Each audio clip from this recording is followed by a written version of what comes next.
mo sa mga tao mahalaga sa'yo. Lagi mong iisip na ang buhay mo nagbibigaya.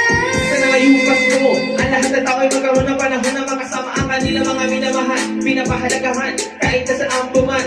Nakahanda na arigalo sa araw ng pagsasalo, ilabas mo ang ngiti mo sa araw na bukay ng pinanganak ang Panginoon. Ang tingis ko matuwa at magalak, magpasalamat lahat tayo.